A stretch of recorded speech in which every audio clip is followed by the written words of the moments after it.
मंच पर उपस्थित सम्मानीय अतिथिगण एवं सभागार में उपस्थित प्राध्यापकगण एवं प्रिय छात्राओं, आज हम एक व्याख्यान करवाने जा रहे हैं। व्याख्यान का विषय है महिलाओं और बच्चों के विरुद्ध हो रही हिंसा के विधिक अधिकार क्या है, कानून क्या है, उस संदर्भ में आपको व्याख्यान दिया जाएगा। और हमारे मुख्य जो वक्ता हैं आज के, उनका परिचय भी करवाना चाहूंगी आपसे। सर्वप्रथम डॉक्टर पिंकी सुंदरे जी एडवोकेट हैं, आंतरिक परिवार समिति सदस्य हैं, महिला एवं बाल विकास विभाग हाईकोर्ट एडवोकेट है। आप महिलाओं से संबंधित कानूनों एवं अधिकारों की चर्चा करेंगे। बाल अधिकार कानून की जानकारी आपके द्वारा प्रदान की जाएगी। विधिक सहायता प्राधिकरण इंदौर की पैनल लॉयर है मैडम, जिनमें आप निःशुल्क सुविधाएं मुहैया कराती है। यदि किसी को आवश्यकता होती है, वो फीस पे नहीं कर पाते हैं, तो मैडम समाज सेवा के रूप में कार्य फ्री में करती है। आप पूर्व कार्यकारिणी सदस्य हैं इंदौर अभिभाषक संघ की। वर्तमान में आप निर्भया समिति जिला न्यायालय इंदौर की सदस्य हैं और आप समाज सेवा के रूप में भी अपनी सेवाएं समाज में देती आ रही हैं। इनके साथ में पूजा क्षेत्रपाल जी हाईकोर्ट एडवोकेट हमारे बीच उपस्थित हैं, जो विधिक सहायता के पैनल है और आप स्कूल ऑफ लॉ में शिक्षण का कार्य भी करती है। साथ ही हमारे यहाँ जो पधारे मुकेश भागवंजे जी, जो नीचे बैठे हैं सभागार में, वे हाईकोर्ट लॉयर है। और इनके अतिरिक्त हमारे यहाँ पे भारती श्रीवास्तव जी पधारी है, जो कि ममता संस्थान में कार्य करती है। आप बाल संरक्षण के प्रोजेक्ट पर वर्तमान में कार्य कर रही है। सभी अतिथियों का मैं स्वागत करती हूँ, तथा प्राचार्य मैडम से मैं निवेदन करती हूँ कि वे अतिथियों का स्वागत करें। सर्वप्रथम डॉक्टर पिंकी सुंदरे जी का स्वागत करेंगे।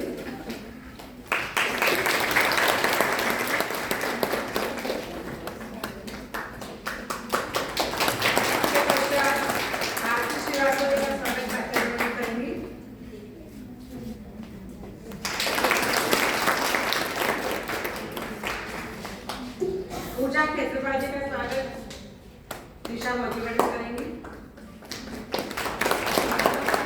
मुकेश बंजे जी जो हमारे बीच पधारे, उनके स्वागत करेंगे। और अंत में महाविद्यालय की प्राचार्य डॉक्टर चंदा दरेरा मैडम का स्वागत मैं विभागाध्यक्ष निशा जी करूंगी।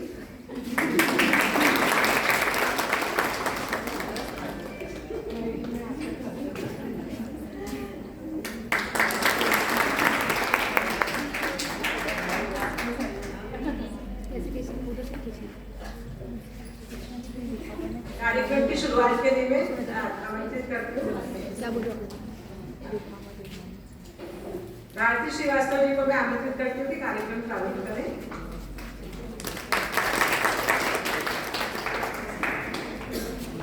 सभी को मेरा नमस्कार और यहाँ उपस्थित मैनेजमेंट के सदस्य एंड सभी स्टूडेंट्स, आप सभी को बहुत बहुत थैंक यू सो मच कि आप लोगों ने हमें समय दिया आप लोगों से बात करने के लिए।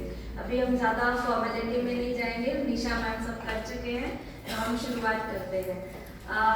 हम आज यहाँ क्यों आए हैं, हमारा क्या उद्देश्य है।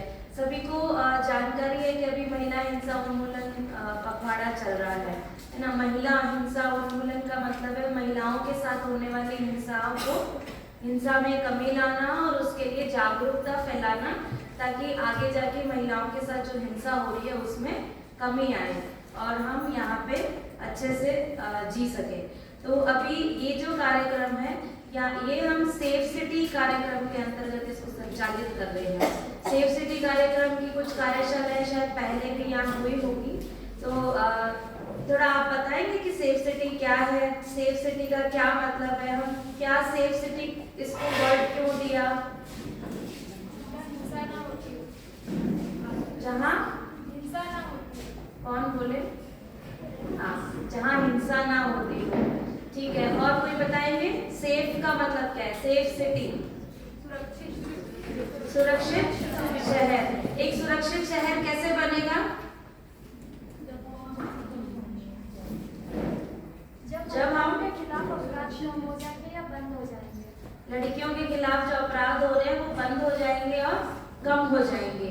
बिल्कुल सही कहा आपने कि जो सुरक्षित शहर तब बनेगा जब महिलाओं और लड़कियों के खिलाफ जो अपराध हो रहे हैं वो अपराध खत्म हो जाएं और उनमें कमी आए और हम कहीं भी अगर आ रहे हैं या जा रहे हैं तो वहाँ पर हम सेफ फील करें। अगर हम बस स्टॉप पे खड़े हैं तो वहाँ पे हम सेफ फील करें। अगर हम कॉलेज से घर जा रहे हैं या घर से कॉलेज जा रहे हैं तो वहाँ पर हम सेफ फील करें। यानी ऐसे सार्वजनिक प्लेसेस जहाँ पे हमें सुरक्षा महसूस हो, जहाँ पे हमें ऐसा लगे कि यहाँ हम सुरक्षित हैं, हमारे साथ में कोई घटना नहीं हो सकती है, जहाँ पे हमारे साथ में कोई घटना नहीं हो सकती है। ऐसा शहर जो हमारे लिए, चाहे वहाँ के पब्लिक टॉयलेट्स हो, चाहे पब्लिक प्लेसेस हो, चाहे कॉलेज हो, स्कूल हो, है ना, वो सारी जगह हमारे लिए सुरक्षित हो। हम बस में भी सफ़र कर रहे हैं तो वो जगह भी हमारे लिए सुरक्षित हो। ऑटो से भी अगर हम कहीं जा रहे हैं तो वो जगह भी हमारे लिए सुरक्षित हो। ऐसे प्लेसेस जो सुरक्षित हो महिलाओं के लिए, और महिलाएं और बच्चे निडर होके उस जगह से निकल सके, और माता जो पेरेंट्स होते हैं वो भी आप लोगों को, यानी जो बच्चे हैं उनको बिना डरे भेज सके, क्योंकि उनको ये मन में विश्वास हो कि हमारा शहर सुरक्षित है। तो इस तरीके से अगर कोई शहर सुरक्षित होता है, जो सार्वजनिक स्पेसेस जो सुरक्षित हैं उनको सुरक्षित शहर के नाम से जाना जाएगा। तो हमारा जो मध्य प्रदेश है, थोड़ा सा मैं परिचय देना चाहूंगी कि मध्य प्रदेश के 6 जिलों में सेफ सिटी कार्यक्रम चलाया जा रहा है ना। ये सेफ सिटी कार्यक्रम जो है, और इन 6 जिलों में ही क्यों चलाया जा रहा है, वो कौन से 6 जिले हैं? तो भोपाल है, इंदौर के अलावा भोपाल, छतरपुर, छिंदवाड़ा, ग्वालियर और जबलपुर, और छठा हमारा इंदौर। ये 6 जिले हैं। इन्हीं को ही सेफ सिटी प्रोजेक्ट में पायलट प्रोजेक्ट के रूप में क्यों चुना गया, किसी को अंदाजा है? जहाँ पर जनसंख्या है, जहाँ पे जनसंख्या मतलब लड़कियों की संख्या ज्यादा है। नहीं, जहाँ पे सबसे ज्यादा क्राइम होते हैं। ये 6 जिले एमपी के ऐसे हैं जहाँ पे महिलाओं और बच्चों के साथ जो हिंसा हो रही है, जो क्राइम हो रहा है, वो सबसे ज्यादा है। यहाँ इन 6 जिलों की क्राइम रेट जो है वो सबसे ज्यादा है, इसलिए इन 6 जिलों को चुना गया है। और निर्भया केस के बाद में इस कार्यक्रम को शुरुआत की गई थी और इसमें काफी तेजी से बदलाव किए गए थे। अब हम आज जो बात करेंगे, ये जो कार्यक्रम है इसके अंदर महिलाओं और बच्चों के साथ, पहले ये कार्यक्रम सिर्फ महिलाओं के लिए चलाया जाता था, है ना, लेकिन अब ये कार्यक्रम बच्चों के लिए भी चलाया जा रहा है। इसमें महिलाओं के साथ साथ हमारी किशोरी बालिकाएं और बच्चे भी शामिल हैं, क्योंकि उनके साथ भी आज हम देखते हैं तो बच्चों के साथ में बहुत सारे अपराध होते हैं। आए दिन अखबार में हमें एक न्यूज जरूर बच्चे के खिलाफ मिलती है कि बच्चे के साथ में ये हो गया, तो बच्चों को इसमें प्रायोरिटी से शामिल किया गया है। तो अभी हम आपको जो आगे चर्चा करेंगे, जैसे निशा मैम ने बताया कि महिलाओं और बच्चों के साथ में किस तरीके के अपराध होते हैं और उनसे बचने के लिए कौन से कानून बनाए गए हैं, ठीक है, तो उसके बारे में हम चर्चा करेंगे। आप बताएंगे किस तरह के अपराध होते हैं, किसी को जानकारी है कि कौन से कानून बने हुए हैं? हाँ बताइए, आप बता सकते हैं। महिलाओं और बच्चों के खिलाफ जैसे हम देखते हैं मेंटल हैरेसमेंट, फिजिकल हैरेसमेंट, ये सब होते हैं। मेंटल हैरेसमेंट होता है, फिजिकली हैरेसमेंट होता है, भी होती है महिलाओं के खिलाफ में, घरेलू हिंसा होती है, वेरी गुड, वायलेंस हो गया, डोमेस्टिक वायलेंस, वेरी अगर गुड। कहीं और हम बाहर जाते हैं तो बाहर भी लोग स्टेयरिंग करते हैं, इस टाइप से भी कई अपराध हैं। Very good. और कोई बताएंगे? छेड़छाड़ के मामले हैं, टीजिंग जो होता है वो भी आप लोगों के साथ होता है। और कोई बताएंगे और किस तरह की हिंसा होती है बच्चों के साथ में?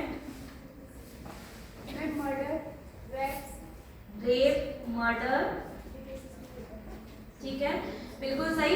एक चीज मैं आपको बताऊंगी कि मैम वगैरह भी अगर आपसे चर्चा करें तो भी ये एक डिस्कशन जैसा होना चाहिए कि अगर आपके अंदर कोई सवाल है, कुछ क्यूरियोसिटी है कुछ जानने की कि ये चीज कैसे होती है, इस कानून में ये काम ये कैसे होता है, तो वो आप खुल के पूछ सकते हैं। कि यहाँ पे एक हम लोग वन साइड लेक्चर जैसा कुछ नहीं है, एक तरह से ओपन डिस्कशन रखेंगे कि हम लोग इसको फॉर्मेलिटी नहीं बनाना चाहते हैं, हम एक्चुअल में आप लोगों से बात करने आए हैं।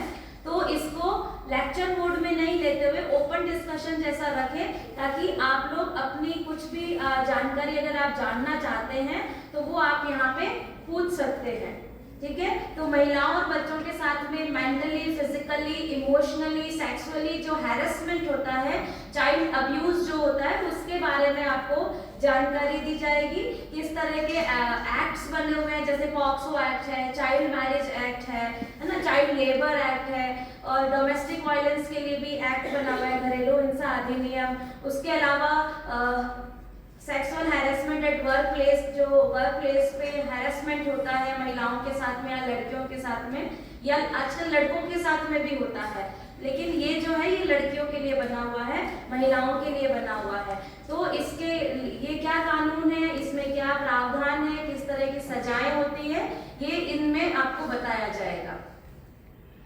ठीक है, मुझे लगता है कि हम मैम को मैं आमंत्रित करती हूँ, तो मैम आपको और विस्तार से इसमें बताएंगे, क्योंकि आज हमारे साथ में पूरा लीगल डिपार्टमेंट जुड़ा हुआ है, तो ये आपको और बेहतर तरीके से इसको एक्सप्लेन करेंगे। ठीक है, थैंक यू सो मच।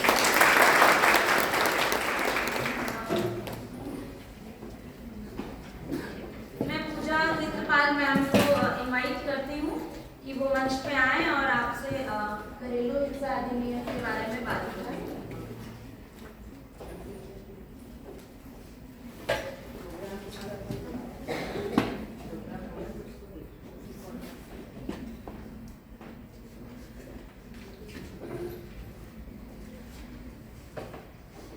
मंच पे आसीन सभी लोगों को मैं नमन करती हूँ, और आज के दिन हम यहाँ सब इकट्ठे हुए हैं वुमेन राइट्स के बारे में जानने के बारे में। सबसे पहले मैं अपना परिचय दूँ, मैं भी कॉलेज में पढ़ाती हूँ। मैं Prestige college school of law oriental university से जुड़ी हूँ, जहाँ पे मैं लीगल लेक्चर्स लेती हूँ। साथ में मैं पैनल लॉयर्स के साथ अटैच जो डिस्ट्रिक्ट और हाई कोर्ट में मैं केसेस देखती हूँ। तो आज के टाइम पे हम देख रहे हैं कि अगर हम पढ़ रहे हैं और अगर हम ही अपने राइट्स के लिए सजग नहीं हैं, तो हम दूसरे को दोष नहीं दे सकते हैं। सिस्टम हमारा साथ जब देगा जब हम खुद जागरूक होंगे। हम सब पढ़े लिखे हैं, आज सबके हाथ में मोबाइल है, गूगल है, लॉ हमको पता है कि क्या होता है, लेकिन उसका इम्प्लीमेंटेशन कैसे करना है, एक डर रहता है अंदर से। वो चीज़ अगर हम खत्म कर पाएंगे, और आज का जो हम कार्यक्रम बोल रहे हैं सेफ सिटी कार्यक्रम, और ये सेफ सिटी कार्यक्रम में हमने महिलाओं के ऊपर लिया है। तो अगर हमने जैसे बात की, अभी किसी बच्चे ने बोला कि घरेलू हिंसा होती है, बात हुई ईव टीजिंग की। सबसे पहले अगर हम बात करें संविधान की, तो संविधान में अभी संविधान दिवस गया है रिसेंटली, कोई बताएगा डेट कौन सी थी संविधान दिवस की? 26 नवंबर। वेरी गुड, 26 नवंबर संविधान दिवस था। अब संविधान दिवस में हमने संविधान होता क्या है? सबसे पहली बात, संविधान हमें क्या होता क्या है?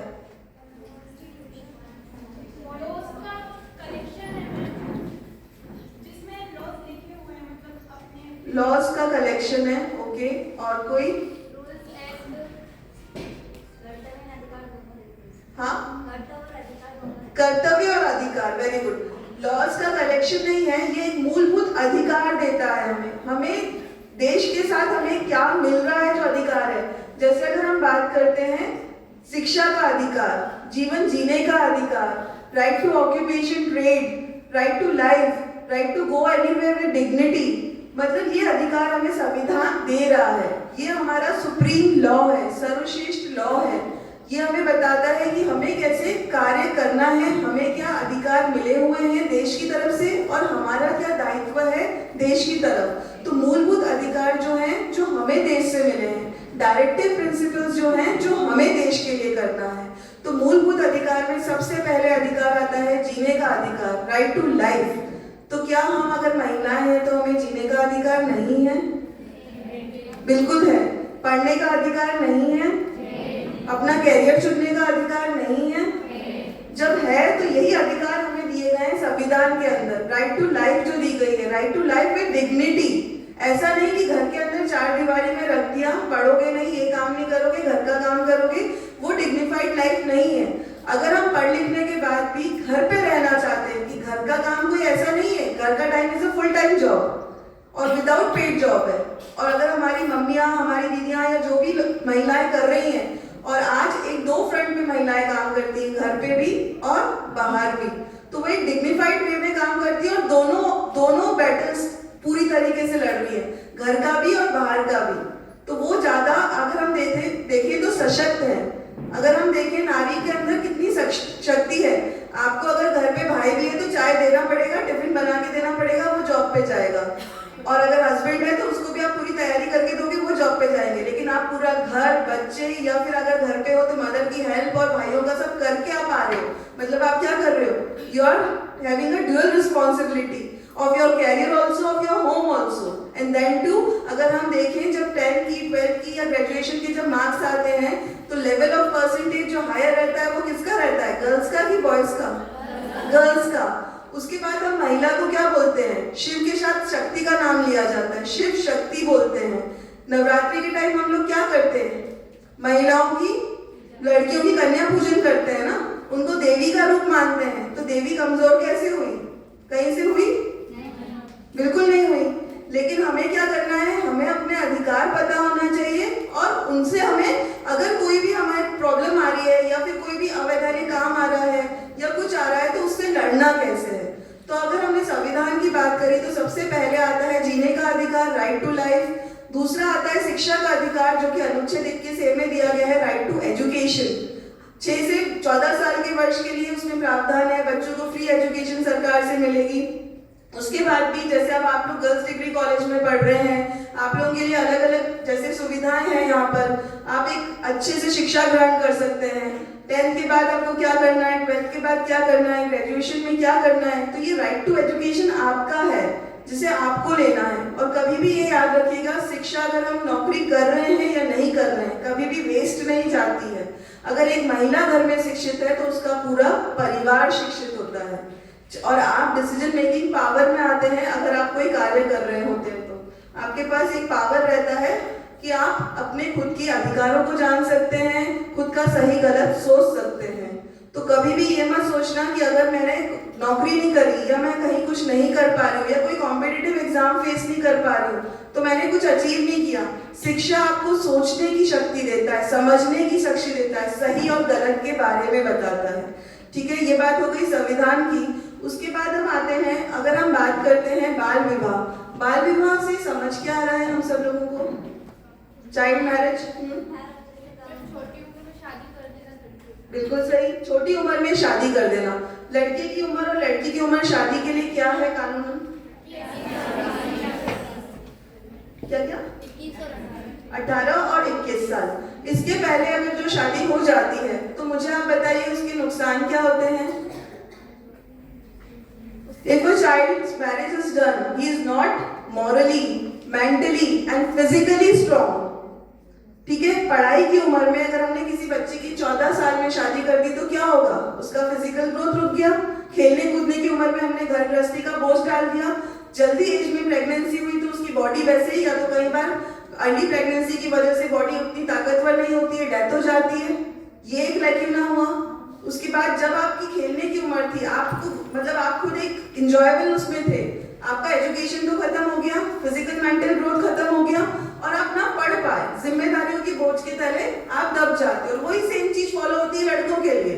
कैरियर बनाने की उम्र और सब चीजें, लड़की और लड़के आजकल बोलते हैं दोनों एक ही उसमें रहते हैं, 2 पहिए रहते हैं, दोनों को ही आज कमाना जरूरी है। आज के टाइम पे अगर हम इकोनॉमिक रेस्ट्रेंट की बात करते हैं तो दोनों को इक्वल वर्क और इक्वालिटी की बात होती है।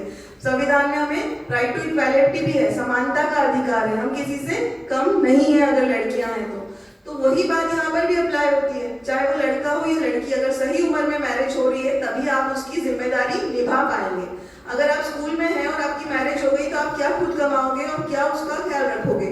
आपकी पढ़ने की उम्र है और जब आप नहीं पढ़ पाते हैं तो आप दूर हो जाते हैं।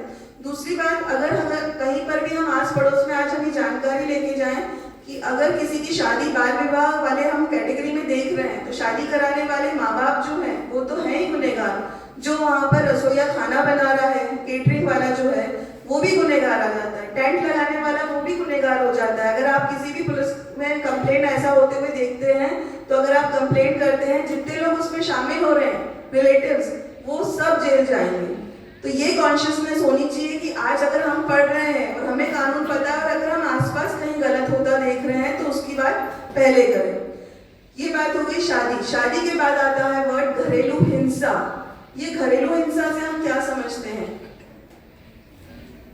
कोई बताएगा? हिंसा वायलेंस हो गई, घरेलू डोमेस्टिक वायलेंस।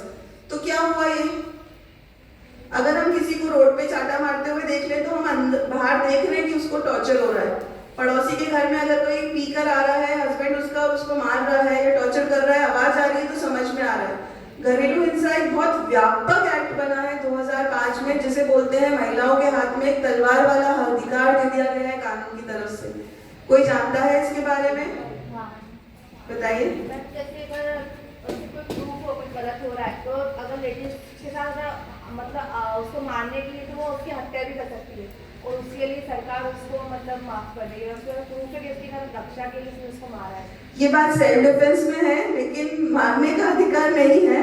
हम सेल्फ डिफेंस कर सकते हैं। सेल्फ डिफेंस में अगर किसी की कुछ क्षति होती है, कोई हमें ग्रीवियस हर्ट कर रहा है और हम उसे क्षति देते हैं तो ये उसमें आता है, लेकिन मारने का अधिकार नहीं है। घरेलू हिंसा एक बहुत विस्तृत अधिकार है जिसमें mental torture, physical torture, sexual torture, ये सारे टॉर्चर जो होते हैं, जो बाहर तो देख रहे हैं, लेकिन घर की चार दीवारी के अंदर जो हमारे साथ टॉर्चर हो रहा है, जो नहीं कोई देख पा रहा है, जिसका हमारे पास प्रूफ नहीं भी है, और हम जाके कंप्लेंट करते हैं तो वो चीज मतलब कंप्लेंट होने के बाद उस पर बिल्कुल कार्रवाई होगी और सामने वाले को उसकी सजा मिलेगी।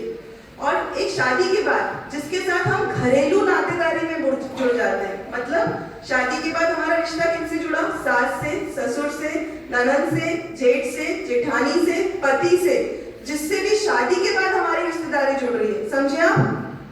शादी के बाद जो हमारा रिश्ता कनेक्ट होता है, उन लोगों पे हम घरेलू हिंसा की बात कर सकते हैं।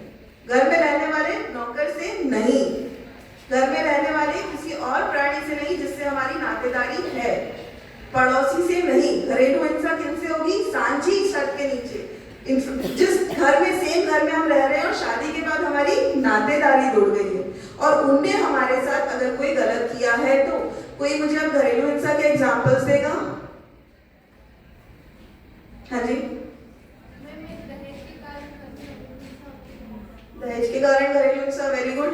और मतलब लड़का नहीं होता है तो घरेलू। Very good. अगर लड़का नहीं हो रहा है और आपने हमें बोला कुल का दीपक नहीं दिया, ताने मारना, ये भी घरेलू हिंसा में आ गया। और नौकरों जैसा बर्ताव करना, दिन भर घर का काम कराना, नौकरों जैसे बर्ताव करना, सब काम कराने के बाद जो बचा कुचा है वो खाओ। घर पे आपका जैसे अधिकार नहीं है, एक नौकर काम कर रहा है, दो मजदूर काम कर रहा है, बिल्कुल सही। और मारपीट करना, बिल्कुल सही। फिजिकल वायलेंस भी इसमें आ गया। और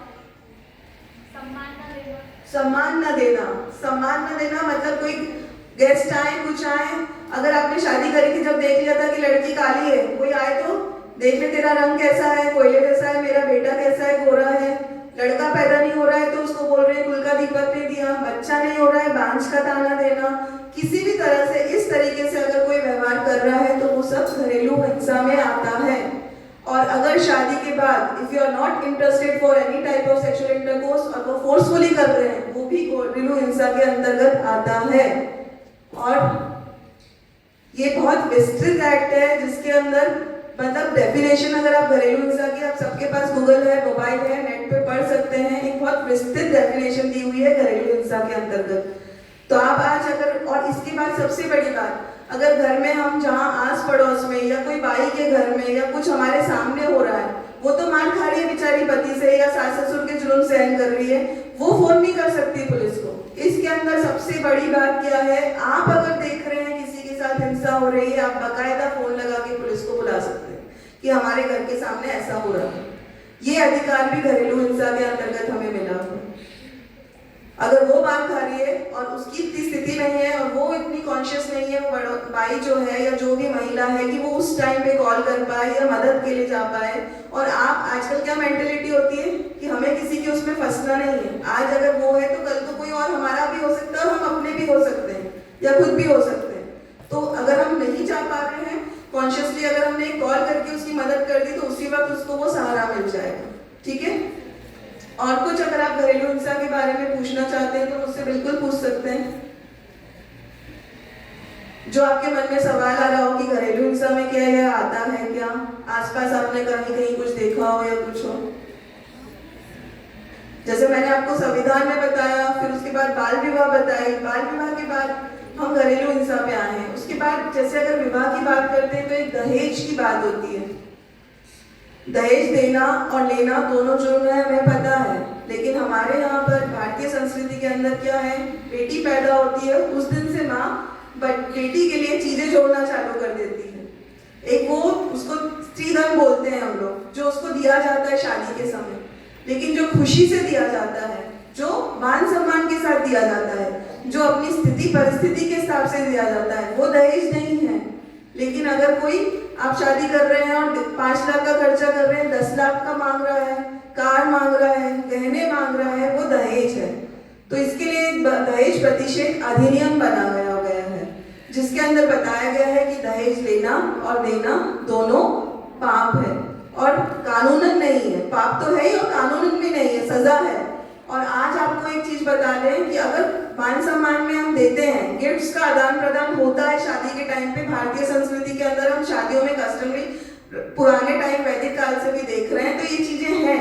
लेकिन इस कानून के अंदर जो एक बात है कि जितना सामान हमने दिया है अपनी बिटिया को, उसका एक पूरा सीरियल नंबर वाइज हम एक नोटिंग्स बना ले, और उस नोटिंग्स के अंदर हम क्या करेंगे, क्या क्या सामान हमने दिया है उसकी एक लिस्ट में जो दूल्हा है और दुल्हन है और विटनेस की साइन होती है। ये कानून के अंदर लिखा गया है। जो जागरूक लोग हैं वो बाकायदा ये चीज करते हैं, तो ये चीज करना चाहिए, ठीक है।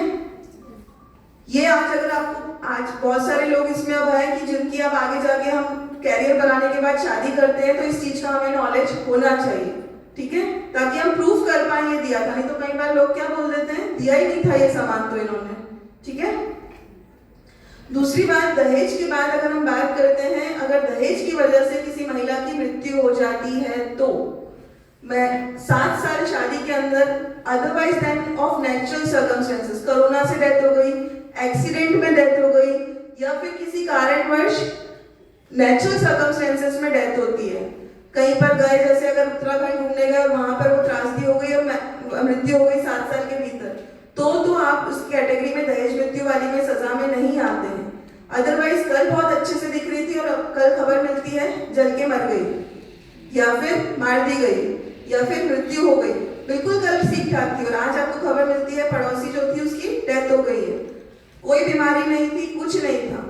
तो फिर उसके अंदर कौन कल्प्रिट हो जाएंगे, उसके जितने ससुराल वाले रहते हैं वो उसके अंदर आते हैं, पति, सास, ससुर, जेठ, जेठानी, ननद, जो भी घर में रहते हैं वो उसके अंदर गुनहगार होंगे। अगर ये प्रूफ कर दिया जाता है कि पहले भी उनके साथ किसी तरह की हिंसा हुई थी, या 7 साल पहले, मैरिज के बाद से 7 साल के भीतर ही अगर उसकी महिला की मृत्यु हो गई है तो, और उसके अंदर काफी पेनल्टीज भी हैं, और पूरा आपको अगर ये विस्तृत एक्ट पढ़ना है तो अभी हमारे पास क्योंकि समय का है और मुझे ज्यादा चीजें बतानी है तो हम एक डिटेल में नहीं जाएंगे, लेकिन ये जानकारी आप रख लीजिए, दहेज मृत्यु अगर होती है, दहेज की वजह से मृत्यु होती है और 7 साल के भीतर शादी के, तो फिर वो एक तरह से देखा जाए तो सीधे अगर आप प्रूफ कर देते हैं तो वो 498 आईपीसी के अंदर डावरी डेथ माना जाता है, ठीक है।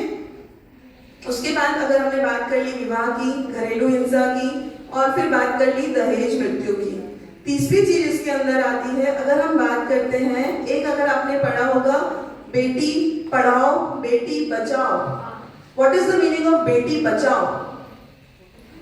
मैम जल्दी शादी कर देना, बेटे को पढ़ाना नहीं, बोझ समझ के गाँव में जल्दी शादी कर देती, ये मतलब नहीं हुआ। कोई और? बेटी पढ़ाओ में तो ठीक है, लेकिन बेटी बचाओ,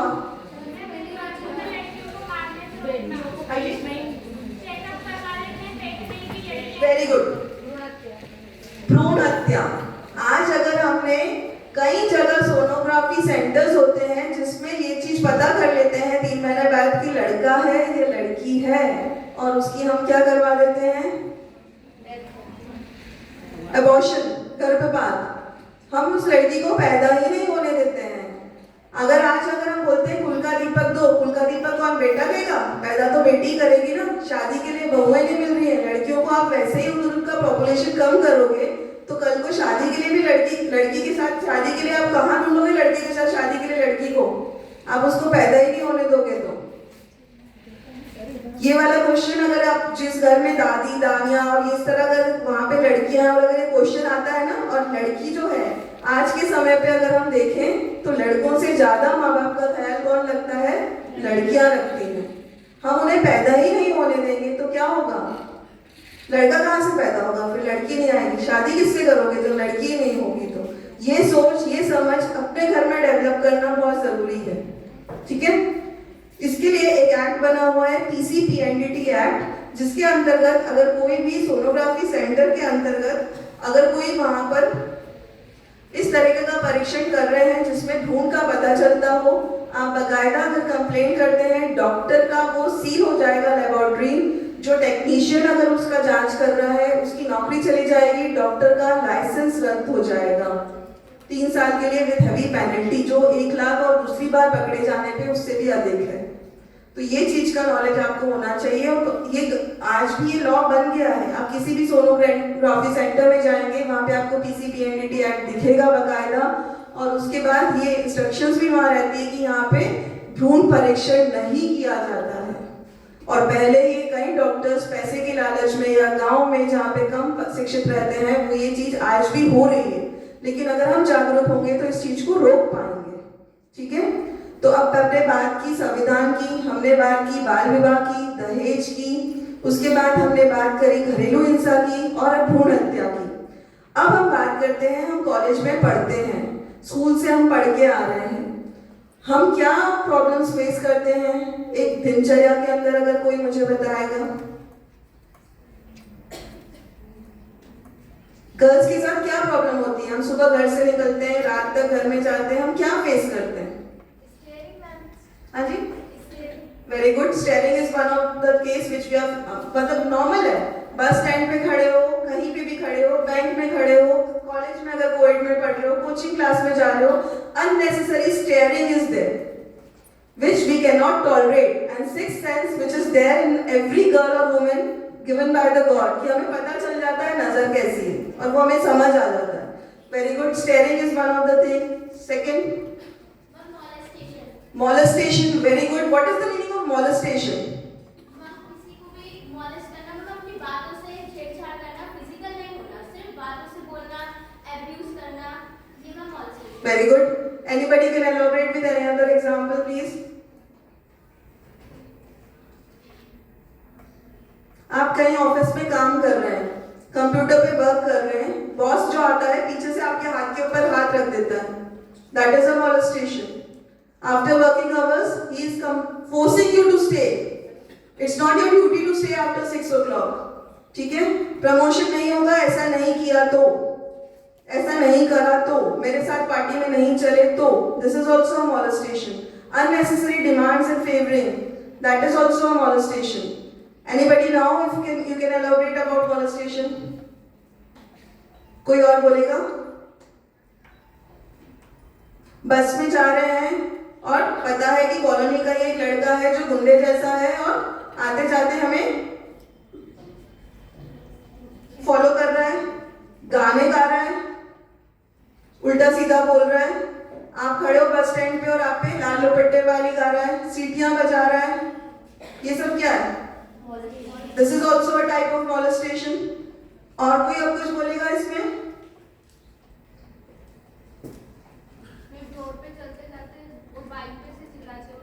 चिल्लाते हुए जाते हैं, वेरी गुड। और basically any type of harassment which is affecting our dignity. हम चल रहे हैं, काम कर रहे हैं कहीं पे भी या फिर पढ़ रहे हैं, वो मॉलेस्टेशन के अंतर्गत आता है, ठीक है। और इसके लिए भी आईपीसी के अंदर सेक्शंस हैं। Bad touch, very good. This topic I have not touch but this is also very good and elaborated topic, कि अगर हम बात करते हैं बच्चों की तो there should be a difference between a bad touch and a good touch. और आजकल ये बहुत होता है लड़कों के साथ भी और लड़कियों के साथ भी, जिसमें अगर हम बात करें इसके लिए एक पूरा एक्ट बना हुआ है, POCSO act, protection of sexual harassment of children, जिसमें gender discrimination has been ended. Why?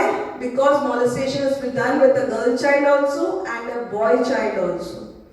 Sexual harassment is done with a boy child also and a girl child also. अगर हम क्राइम पेट्रोल पे देखें तो मुझे बताने की जरूरत नहीं है, और आप लोग भी आजकल टीवी सीरियल्स और बाकी न्यूज़पेपर्स पढ़ते हैं, क्या हो रहा है? 2 साल की बच्ची जिसकी कोई ग्रोथ ही नहीं है, वो बच्ची के साथ रेप होकर झाड़ियों में फेंक दिया जाता है। ट्यूशन पे लड़का जा रहा है, उसको कोचिंग में जो सर पढ़ा रहे हैं उसके साथ सेक्सुअल हैरेसमेंट कर रहे हैं। लड़के के साथ। तो इट इज नॉट कि गर्ल चाइल्ड और boy child, that discrimination has been ended in POCSO. ठीक है, अब हम बात करते हैं, ये बहुत विस्तृत टॉपिक है, इसके बारे में एक पूरा सेशन ही चल जाएगा क्योंकि अभी लॉ के बारे में आपको और भी जानना है। तो हम बात अगर मॉलेस्टेशन की कर रहे थे तो हम मॉलेस्टेशन पे आ जाते हैं। मॉलेस्टेशन होता है किसी भी तरह का सेक्सुअल हैरेसमेंट जो कि there is with a dignity of a girl, या sexual harassing, that too can be with a sexual act, by staring, by talking, by sending different type of WhatsApp messages, इस तरह से भी कोई कर रहा है, या आपको कोई कहीं चलने के लिए भी फोर्सफुली बोल रहा है, कोई एक्ट करने के लिए बोल रहा है या स्टेयर कर रहा है, वो सब चीजें मॉलेस्टेशन में आ जाती है। अगर हम जा रहे हैं, जैसे मैंने बोला था, हम क्या फेस करते हैं, कोई हमारा पीछा कर रहा है, व्हाट्सएप पे मैसेजेस भेज रहा है, हमारे आईडीज हैक कर रहे हैं, उसके बाद ये चीजें स्टॉकिंग में आती हैं, जो भी आईपीसी के अंदर ये भी एक पनिशमेंट है, पीनल प्रोविजन है इसके अंदर। कोई हमारा पीछा करे, हमें व्हाट्सएप गंदे मैसेजेस भेजे, या फिर हमें कोई गंदी मूवी के लिंक्स भेज रहा है, या किसी भी तरह से हमारे फेसबुक को हैक कर रहा है, या हमारे फेसबुक पे हमें फॉलो कर रहा है। फ्रेंड रिक्वेस्ट हम बहुत इजीली एक्सेप्ट कर लेते हैं फेसबुक। सोशल मीडिया के अगर फायदे हैं तो नुकसान भी बहुत सारे हैं, जिसके बारे में हमें पता होना चाहिए। साइबर क्राइम एक बहुत विस्तृत एक लेक्चर होना चाहिए जिसके अंदर हम वो डिस्कस करेंगे। लेकिन ये सब चीजें आईपीसी में स्टॉकिंग के अंदर आती हैं, जो कि अपराध है और बाकायदा इसमें पेनल्टीज और पीनल प्रोविजंस हैं। ठीक है, उसके बाद अगर हम बात करते हैं कि अगर किसी भी लड़की के साथ किसी भी तरह की छेड़छाड़ हो, कुछ भी हो, तो आजकल ऐसी संस्थाएं हैं, जैसे हमने सेफ सिटी प्रोग्राम बोला कि आप एक फोन कॉल करेंगे, ऐसे ऐप्स बने हुए हैं जो आपको, अगर कैब में भी बैठ रहे हैं तो वो एक सेफ ऐप होता है ना, वो चीज आप डाउनलोड करिए, बैठिए, आपका लोकेशन आपके घर वालों से नंबर से ट्रेस होता है। तो वो कॉन्शियसनेस हमें होनी चाहिए। इसका मतलब ये नहीं कि अपराध हो रहे हैं हम घर में बैठ जाएं, या हम पढ़ाई ना करें, या नौकरी ना करें, लेकिन जागरूकता के साथ वो चीज लड़नी चाहिए। और सबसे पहली बात, क्योंकि यहाँ सारी गर्ल्स से मैं एक चीज बोलने चाहूंगी, अगर हमने पहली बार किसी को रोक दिया, दूसरी बार उसकी हिम्मत नहीं होगी। No is no, Amitabh Bachchan की मूवी सबने देखी है ना, no means no, without your permission nobody can do anything with you, even touch also with you, बाकी की बात तो बाद में है। तो that much daring a girl should have. और दूसरी बात कि अगर हम कुछ भी हो रहा है तो सबसे पहला दोस्त जो हमारे घर में होता है वो होती है हमारी माँ। उसको जाके आप बताइए, इतना कॉन्फिडेंस रखिए और इतना उनके साथ में रहिए। और दूसरी, हमारे यहाँ आते हैं तो गुरु रहते हैं कि हमारे साथ ये प्रॉब्लम हो रही है।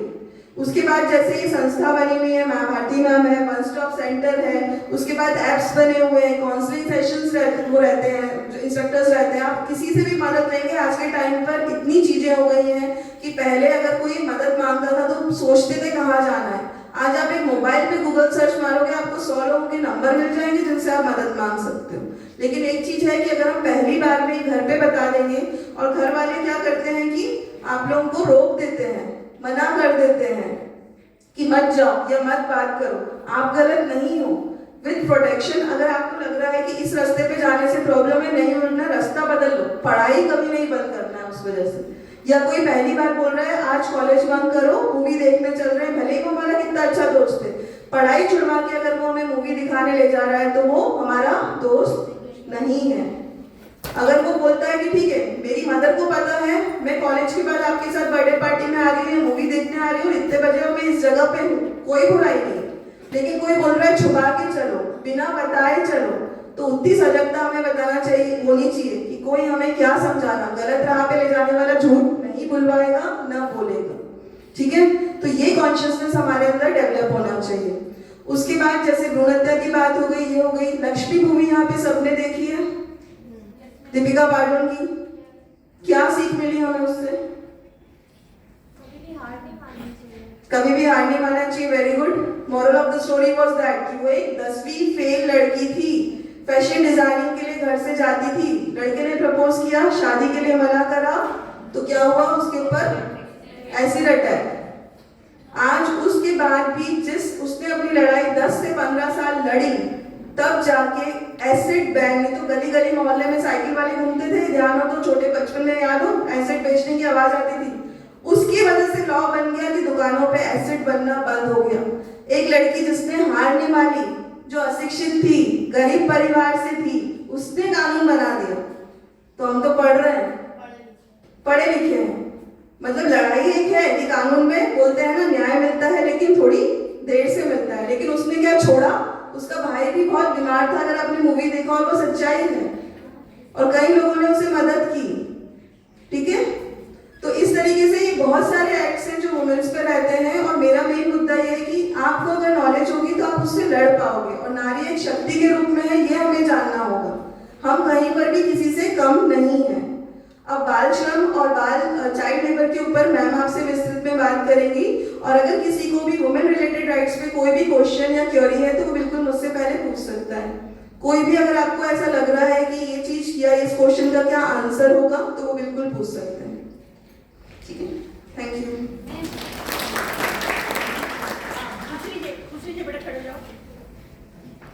हाई कोर्ट ने 8 साल के मतलब दिस मंथ 8 साल का हो रहा है, तो उसको अबॉर्शन करने की अमेंडमेंट दे दी है ना, तो क्यों देखिए, अबॉर्शन का जो दिया जाता है तो सबसे पहली बात, अगर कोई रेप केस है और लड़की बच्चा नहीं रखना चाहती है, उसका मेंटल स्टेट देखते हुए ही हाई कोर्ट ऐसा डिसीजन देता है। जैसे मैंने पीसीपीएनडीटी की बात की थी, वैसे ही medical termination of pregnancy act एक एक्ट है जिसके अंदर केवल 3 केसेस में अबॉर्शन अलाउ किया जाता है, वो भी 12 से 20 हफ्तों के भीतर। या तो माँ की जान को खतरा हो, बच्चे की जान को खतरा हो, या जैसे आपने बात करी किसी तरीके के इस तरह के रेप केसेस हो जिसमें बच्चा उसकी मानसिक स्थिति नहीं, या वो बच्चा अगर पैदा हो जाता है तो किसी विषमता के साथ पैदा होता है, या वो बिल्कुल रखना ही नहीं चाहती है, उसके साथ 8 या 10 लोगों ने हरेसमेंट रेप किया है, वो बच्चा, उसका मानसिक हालत ही इस तरीके की है कि वो खुद को ही नहीं संभाल पा रही है, तो बच्चे को क्या। तो हाईकोर्ट इस तरीके के डिसीजन तभी देती है जब ऐसा कुछ हो, और वो डिसीजन में भी अगर मेडिकल प्रैक्टिशनर्स जो कि गवर्नमेंट डॉक्टर्स होंगे, 2 लोगों की लिखित में मंजूरी चाहिए होती है कि ये गर्भपात करना है, और उनको लगता है कि या तो माँ की जान को खतरा है या बच्चे की जान को खतरा है, तभी वो परमिट करते हैं, otherwise they don't permit for abortion also, ठीक है। Any more questions? हाँ, As we talked about abortion, the domestic violence things and the other things, so if we dive deep into these topics, then we can think कि ये जो पूरा एक विशेष cycle है, जैसे कि अबॉर्शन या फीमेल फिटिसाइड इसलिए होता है ताकि आगे चल के उनकी बेटी के साथ डोमेस्टिक वायलेंस ना हो, उनको दहेज ना देना पड़े या छेड़छाड़ ना हो, नेम शेम से बचने के लिए। सिमिलरली इस तरह से पूरा साइकिल चलता रहता है कि दूसरों की लड़कियों के साथ।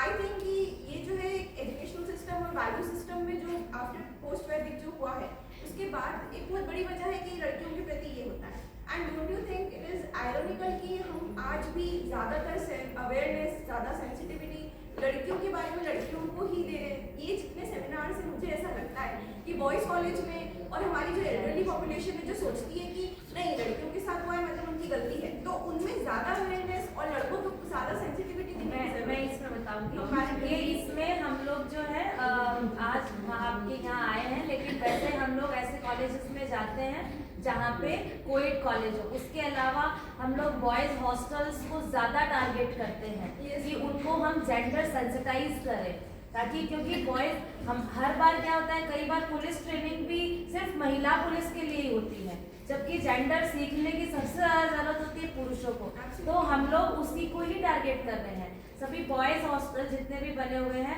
हम वहाँ पर भी जाते हैं। उसके अलावा जो मेल टीचर्स हैं या मेल स्टाफ हैं, जहाँ पे भी मेल मेंबर्स हैं, हम उन लोगों को ज़्यादा टारगेट करते हैं। और जेंडर सेंसिटाइजेशन का टॉपिक हम स्पेशली लेते हैं, जिसमें ये सारी चीज़ें हम उनको जेंडर बेस्ड वायलेंस से कनेक्ट करते हुए उनको सारे एक्ट्स के बारे में बताते हैं। Thank you ma'am for this. Very good question.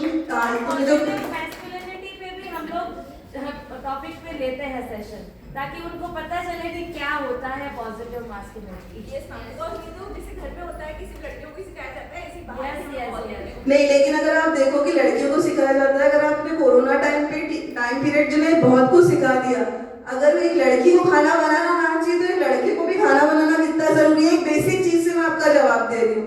उसके बाद मैंने जो भी पॉस्को एक्ट बोला उसके अंदर gender discrimination has been ended, but one thing is there कि अगर हम लॉज की बात कर रहे हैं, लॉज के साथ अगर आप बोलोगे कि घर में अगर कौन प्रताड़ना देता है, बहू को सास देती है, ननद देती है, मेंटल टॉर्चर कौन कर रहा है दिन भर उसके साथ, तो महिला के दुश्मन कौन है, सबसे ज्यादा महिला है। And as you said about post Vedic period, तो पोस्ट वैदिक पीरियड में पहले क्या था कि वैदिक पीरियड में तो शस्त्र विद्या भी सिखाई जाती थी, और बहुत सारी रानी जैसे लक्ष्मीबाई का एग्जाम्पल ही है हमारे सामने कि वो लड़ी थी, लेकिन वो है, मैंने क्या बोला, शक्ति तो है, लेकिन शक्ति को पहचानने के लिए नारी को जरूरत है. But these type of things are required in both the sections. Gender equality that's why is very much important and we are dealing it with. But लेकिन जो आज हमारी सोसाइटी है और ये जो चीजें हैं, तो अगर हमको नॉलेज होगी तो हम उससे लड़ पाएंगे और एजुकेट भी कर पाएंगे. ठीक है मैम, एक केस आया था मेरे घर में कि सास ने बहू के बहुत सारे टुकड़े कर दिए थे. आज से 5 साल मैं थोड़ा सा मैं थोड़ा सा इसमें क्लियर करना चाहूँगी कि महिला की दुश्मन नहीं होती है. ये स्टेटमेंट हमेशा से चला आ रहा है, लेकिन महिला की दुश्मन नहीं होती है, क्योंकि जो महिला अत्याचार कर रही है उसके पीछे भी पुरुष रहता है. घर का मुखिया कौन होता है? अगर दादाजी मुखिया होते हैं और दादाजी एक्सपायर हो जाते हैं, उसके बाद कौन मुखिया होता है? फादर होते हैं. और फादर एक्सपायर हो जाते हैं, उसके बाद कौन मुखिया होता है? जो बड़ा भाई होता है ना. भाइयों में भी सबसे बड़ा वाला भाई जो होता है वो मुखिया होता है. और जब बड़ा वाला नहीं रहता है तो छोटा वाला बन जाता है. तो जो डिसीजन मेकर जो होता है वो मेल हायरार्की से चलता आता है. फीमेल्स को कभी मुखिया नहीं बनाया जाता है कि हमारी मदर है जो वो मुखिया है, बनाया जाता है. नेम प्लेट पे नाम कभी फीमेल्स का नहीं लिखा जाता है. नेम प्लेट पे नाम या तो बेटे का आएगा या पिता का आएगा. और पिताजी स्वर्गवासी हो गए तो किसका आएगा? बेटे का आएगा. तो यहाँ पे इस चीज थोड़ा सा सॉरी मैं इंटरप्ट कर रही हूँ, लेकिन इस स्टेटमेंट को समझने की जरूरत है कि महिला की दुश्मन नहीं होती है, क्योंकि डिसीजन मेकर जो होता है वो पुरुष होता है. अगर पुरुष चाहे तो उस महिला को रोक भी सकता है, लेकिन वो नहीं चाहता कि हमारे घर की महिलाएं आगे निकले या हमें बैकआउट करके आगे जाए. तो हमें वो उनको ऐसे लगता है कि ये आगे बढ़ जाएगी, इसलिए वो उस महिला को उतनी पावर दे देते हैं कि तू अपनी बहू के साथ में ऐसा कर सकती है. क्योंकि हो सकता है उनके ससुर जी ने अपने वाइफ को पावर दी होगी तो उनकी सास ने उनके साथ ऐसा किया होगा. तो ये चेन होती है, ये सोसाइटी की मेंटेलिटी होती है. तो महिला की दुश्मन नहीं होती है. प्लीज इस वाले स्टेटमेंट को आप चेंज कीजिएगा. एक्चुअली पेट्रियार्की परपेचुएट हो इसलिए किया जाता है ताकि Sorry? पेट्रियार्की पितृसत्ता आगे तक चलती रहे. देखिए, मैट्रिचल सोसाइटी और एक तो वैदिक टाइम और पैट्रिचल अभी चल रहा है. तो मैट्रिचल में तो कर्ता जो था वो मदर ही थी, और पैट्रिचल में आए, लेकिन ये बहुत वास्ट हो गया. और ये स्टेटमेंट सब दूर नहीं, आज आपको आपकी मदर ही फोर्स करती होगी ज्यादा पढ़ने के लिए, आगे बढ़ने के लिए. सब सर्कमस्टेंसेस में ऐसा नहीं रहता है कि लेडी ही लेडी की दुश्मन है. But male dominating society is there and that is the truth of our thing. और इसके बाद वो वाली चीज है, जैसे अगर मैं बात करूं कि सती प्रथा थी, एक बैड कस्टम था, but that was the need of that time after Mughals, कि वो एक कस्टम था, लेकिन बाद में आप उसको फोर्सफुली फॉलो करा रहे हो, तो that custom has to be eradicated from the society. So that mentality has to be eradicated by the things कि हम चेंज लाएंगे अपने कंसेप्ट में. That change has to be adopted by women also and by male also. ठीक है.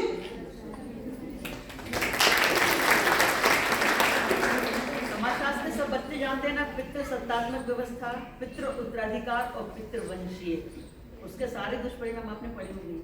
वही चीज जो दोनों मैडम ने बताई थी.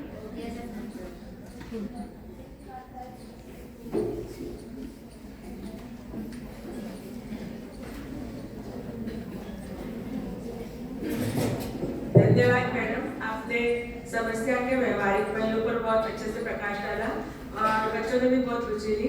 अगली वक्ता के रूप में मैं पिंकी सुनारी जी को आमंत्रित करती हूँ, जो विधिक सहायता के रूप में आपको कुछ जानकारी देंगी. आमंत्रित.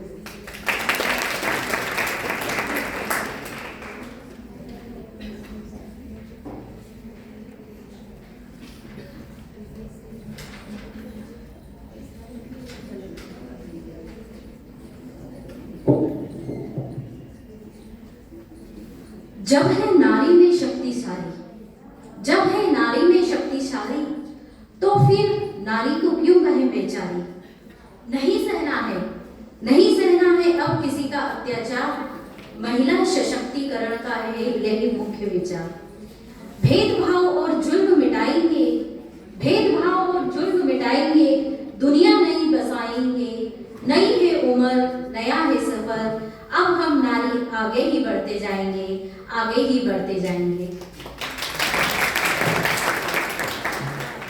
वक्ता मैडम ने बहुत अच्छे तरीके से काफ़ी कुछ कानून आपको बहुत ही सरल तरीके से आपको समझाइश दी और काफ़ी कुछ हमारे टॉपिक कवर हो चुके हैं, थोड़े बहुत बचे हुए हैं तो मैं उन पर प्रकाश डालना चाहूँगी। अभी हम किस उम्र में बैठे हैं, आपकी बात करें तो उम्र की किस पड़ाव में बैठे हैं बताइए? लगभग 18 के करीब सब है, कोई 16, 17, 18, 19, 20 है ना। तो आप में से कई लोगों को मतदान देने का भी अधिकार है, अपना प्रतिनिधि चुनने का अधिकार है, ये तो हो गया आपका अधिकार। लेकिन जो 18 से कम है वो क्या है? बालक। कानून की भाषा में वो बालक की श्रेणी में आते हैं, चाहे वो लड़का हो या लड़की, कानून की भाषा में उनको बालक कहा जाएगा। तो 18 वर्ष से कम उम्र के व्यक्ति को कहते हैं बालक। अब बाल श्रम की बात करें, जैसे कि नाम से स्पष्ट है, बालक द्वारा कोई काम किया जाना या उससे कोई श्रम करवाया जाना, उससे मजदूरी करवाया जाना, उसे एक कर्मकार के रूप में उपयोग करना, ये कहलाता है बाल श्रम। और पहले हमारे भारत में बाल श्रम बहुत चरम सीमा पे था, लेकिन जब से प्रतिषेध और निषेध अधिनियम बना है तब से बाल श्रम लगभग समाप्त हो गया है।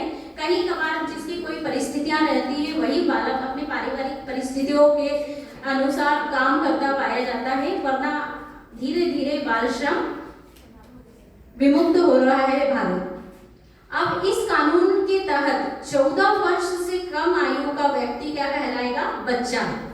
पहले तो अपन ने 18 से कम उम्र में बालक कानून में पढ़ लिया, लेकिन इस विशेष कानून में 14 वर्ष से कम आयु का व्यक्ति बच्चा कहलाता है।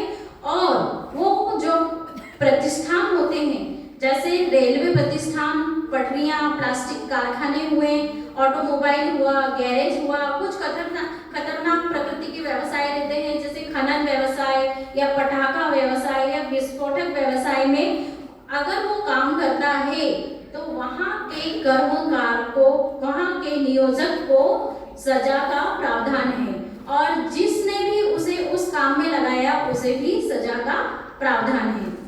तो अब जो ये हो गई 14 वर्ष तक के बालकों की बात। अब आप बोलेंगे, आपने तो बोला कि 18 से कम है तो बालक है, तो अब अपन बात करते हैं 14 से अधिक परंतु 18 से कम। ऐसे बालक बालिका जो 14 वर्ष से तो अधिक है लेकिन 18 वर्ष से कम है और कहीं काम करते हैं, तो उनके लिए एक समय डिसाइड कर दिया गया है। क्योंकि क्या होता है, बालक थोड़ा बड़ा हो जाता है, चाहे लड़का हो या लड़की, बालक थोड़ा बड़ा हो जाता है। अगर उसकी पारिवारिक परिस्थितियां ऐसी हैं कि उसके जो अभिभावक हैं या जो संरक्षक है घर का पालन पोषण नहीं कर पा रहे, तो उसे तो मजबूरीवश काम करना पड़ता है, तो वो काम कर सकता है। लेकिन एक निश्चित समय डिसाइड कर दिया गया है, 14 से 18 वर्ष तक का बालक प्रतिदिन मात्र 3 घंटे काम कर सकता है, 3 घंटे से ज्यादा काम नहीं करेगा। और उसके बाद यदि अब कुछ ऐसा दिमाग लगाएं कि अगर कानून बना है कि 3 घंटे ही काम करना है एक दिन में, तो एक जगह जाके 3 घंटे कर आए, फिर दूसरी जगह जाके 3 घंटे कर आए, तो ऐसा नहीं है। पूरे दिन में सिर्फ 3 घंटे काम करना है, उसके बाद उन्हें 1 घंटे का ब्रेक चाहिए, बिल्कुल रेस्ट मिलना चाहिए। और एक दिन में एक से ज्यादा स्थान पर अतिरिक्त कार्य करने की उसे अनुमति नहीं है। और जहां पर काम करता है नियोजक, उसका एक रजिस्टर मेंटेन करेगा, उसमें उस बालक की पूरी जानकारी, उसका नाम, पता, उम्र, है ना, उसका निवास स्थान, उसके अभिभावकों का नाम, पूरी संपूर्ण जानकारी उसे श्रम विभाग को भेजना होती है। और बंधुआ मजदूरी तो पूरी तरह प्रतिबंधित हो गई है, बंधुआ मजदूरी के केस अब भारत में नहीं मिल रहे हैं। अगर कोई व्यावसायिक प्रतिष्ठान में कोई बालक काम करता हुआ पाया जाता है तो उसे 3 माह की सजा मिलती है और 10,000 रुपए जुर्माना देना होता है। तो इसलिए बहुत से लोग बच्चों को काम पे रखने से डरते हैं। तो ये तो हो गया अपना बाल श्रम। अभी मैडम ने बाल विवाह भी बताया था, तो उसमें मैं माफी चाहूंगी, एक छोटा सा पॉइंट रह गया जो आपसे डिस्कस करना चाह रही थी। श्रीवास्तव मैडम ने कहा था कि ये जरूर बता दिया जाए। बाल विवाह तो आपने समझ लिया कि क्या होता है, दोषी है। लेकिन यदि बाल विवाह हो गया तो क्या उस शादी को अपन को जीवन भर तक ढोना पड़ेगा क्या? नहीं, ऐसी कोई प्रतिबंध नहीं है। वह शादी अपन न्यायालय में केस लगाकर शून्य करवा सकते हैं, एक दूसरे से छुटकारा पा सकते हैं। कहीं हो गया किसी जगह पता भी नहीं चला, किसी ने शिकायत भी नहीं करी, बाद में अपन को नॉलेज में आया अरे अपन तो अपना तो बाल विवाह हुआ। अब दोनों में से कोई भी पक्षकार, चाहे वो पति हो या पत्नी हो, दोनों उसमें वो केस लगाकर शून्य करवा सकते हैं। अब एक और सिचुएशन है कि चलो बाल विवाह तो हो गया था, अब उसके परिणाम स्वरूप संतान भी हो गई है, तो उस संतान का क्या ऐसी संतान अवैध रहेगी?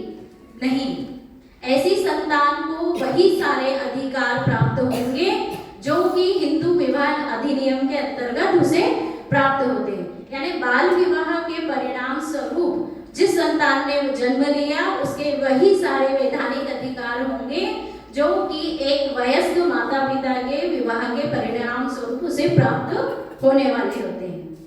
अब एक तीसरी सिचुएशन एक और है कि जैसे केस तो लगा दिया शून्य करवाने के लिए और उनका तलाक भी हो गया या विवाह शून्य हो गया, तो अब जब तक लड़की की अन्य कहीं शादी नहीं होती तो वो अपने जो बाल विवाह से उत्पन्न हुए पति से भरण पोषण भी प्राप्त कर सकती है।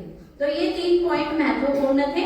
अब अपन बात करेंगे पॉक्सो एक्ट। पॉक्सो एक्ट को भी मैडम ने बहुत अच्छे से बताया कि इसकी कोई एज लिमिट है बाल विवाह को शून्य करने की? नहीं, जब भी आपको नॉलेज में आए 18 के मान लो लड़की 18 हो गई और 18 के बाद में वो उसको समझ आ गया और उसको लगता है कि मैं मैच्योरिटी हो गई, वो नहीं चाहती है शादी में रहना, तो वो इसको शून्य करा सकती है। और इसमें उसके ऊपर तलाक या मतलब पति मर जाता है तो विधवा, तो इस तरह का कोई भी उसके ऊपर टैग नहीं लगाया जाएगा, वो वैसे ही कहलाएगी। इससे संबंधित है बाल विवाह प्रतिशत अधिनियम है ना, सेकंड पार्ट। हम चाइल्ड मैरिज रिस्ट्रेंट एक्ट, हाँ बाल विवाह प्रतिशत अधिनियम 2006 यही है। बाल विवाह तक हम लोग पढ़ाते हैं, हाँ। क्योंकि शून्य वाला कंसेप्ट नहीं, जो बाद में शून्य हो आया जाता है, है बाद में और इसमें कोई महिला हो को जाता है, वो जानकारी है। हाँ, ये तो उसका डिटेल हम लोग के पास नहीं है। 2006 और हाँ, और इसमें उस बच्चे को भी भरण पोषण दिया जाता है लड़के वालों को।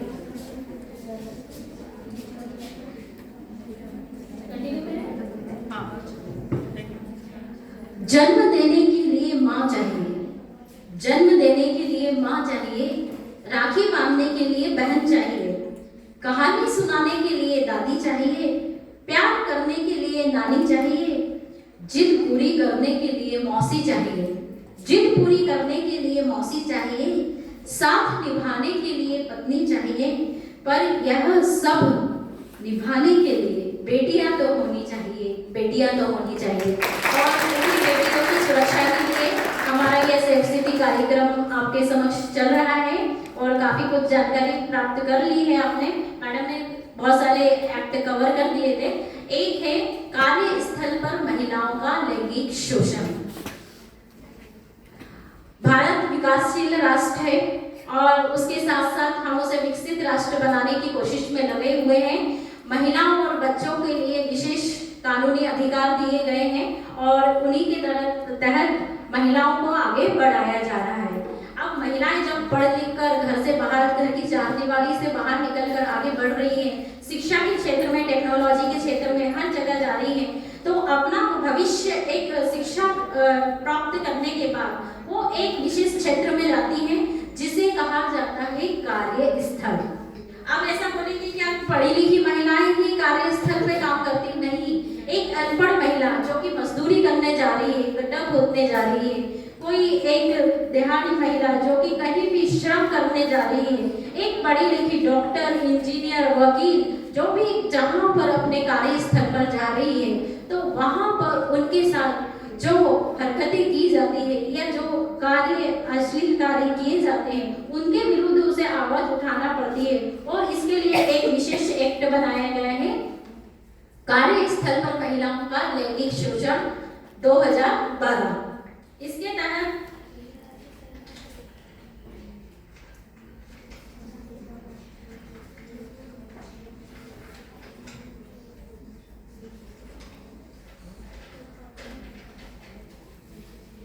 इस कानून में कार्य करने के लिए सारे गवर्नमेंट डिपार्टमेंट आ गए, सारे सरकारी क्षेत्र आ गए।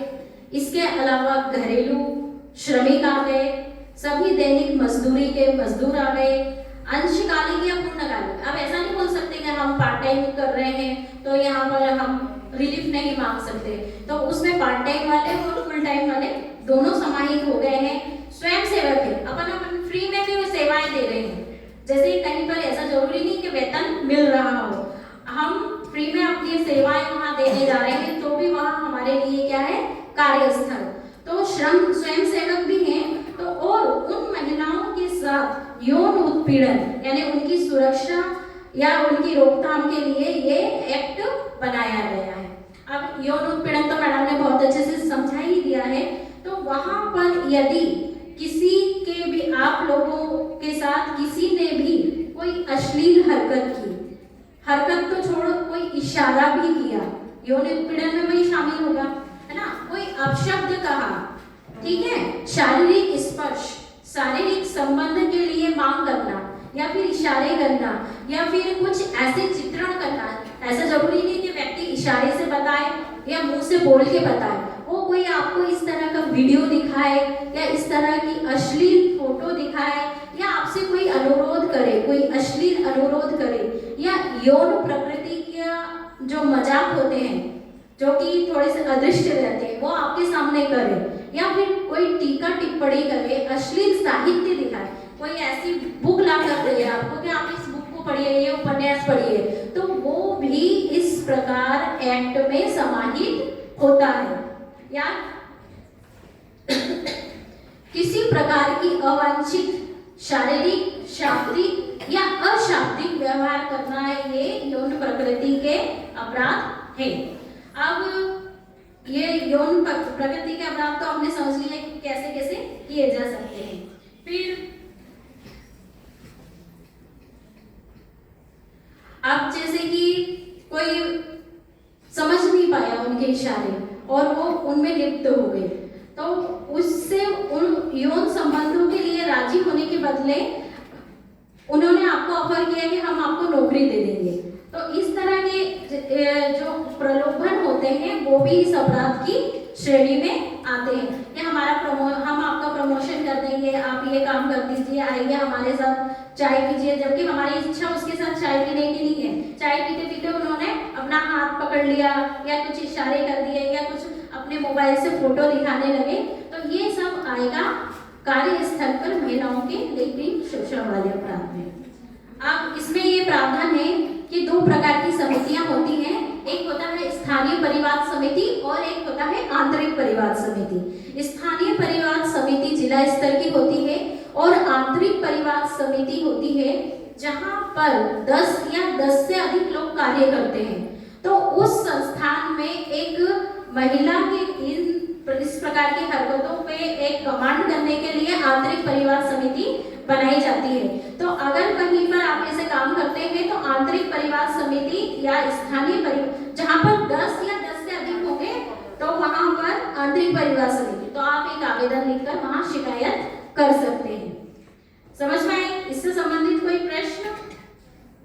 शिकायत हेतु जहां पर भी कार्यालय होता है तो आप एक लिखित शिकायत कर सकते हैं और ऐसा जरूरी नहीं कि शिकायत सिर्फ आपके साथ ही यदि घटना हो रही है तो आप ही करें। आपसे संबंधित कोई आपका मित्र या जिसे जानकारी हो अपराध की जानकारी कि इस महिला की पर ये अत्याचार या इस तरह की हरकत हो रही है और हमें जानकारी है तो हम भी उसकी शिकायत कर सकते हैं। तो इस तरह से आजकल जो कार्यस्थल में महिलाओं का लैंगिक शोषण बहुत मात्रा में बढ़ रहा है, लेकिन काफी हद तक इस एक्ट के आने के बाद उस पर काबू पाया जा चुका है। लेकिन क्या होता है कि कुछ लोग मौन रहते हैं, मौन रहकर उसको सहन करते हैं, लेकिन जब तक मैडम ने सिखाया है कि आवाज उठाएंगे नहीं, उसका विरोध नहीं करेंगे तो वो चीज खत्म नहीं होती बल्कि बढ़ती ही जाती है। अब इसके बाद पॉक्सो एक्ट पे थोड़ा सा और प्रकाश डालने मैडम ने बताया कि जब 18 साल से कम उम्र का बालक या बालिका, मैंने जैसे बताया कि कानून में बालक बोलो या बालिका बोलो, अपन तो बालक बोलेंगे, ठीक है, लड़का हो चाहे लड़की। अब ऐसा नहीं है कि सिर्फ लड़कियों के साथ ही इस तरह की हरकतें होती हैं या उनके ही साथ कुछ अश्लील हरकतें होती हैं, छोटे बच्चों लड़कों के साथ भी इस तरह की हरकतें होती हैं। तो उनके साथ कोई इस तरह से अपराध किया जाना लैंगिक अपराध से बालकों का संरक्षण अधिनियम 2012 के अंतर्गत यदि 18 वर्ष से कम आयु के बालक को यौन प्रहार किया जाता है, उसके साथ बलात्कार किया जाता है, उनका यौन उत्पीड़न किया जाता है या उन्हें अश्लील साहित्य दिखाया जाता है या उनसे किसी इस तरह की अश्लील वीडियो बनवाई जाती है जिसमें वो पात्र हैं, तो इस प्रकार का शोषणात्मक उपयोग या उनसे वेश्यावृत्ति कराई जाती है या जो भी अन्य इलीगल कार्य हैं उनसे करवाए जाते हैं, तो इस अधिनियम के तहत करवाने वाले को कम से कम 3 साल की सजा और जुर्माना, और जिस व्यक्ति के विरुद्ध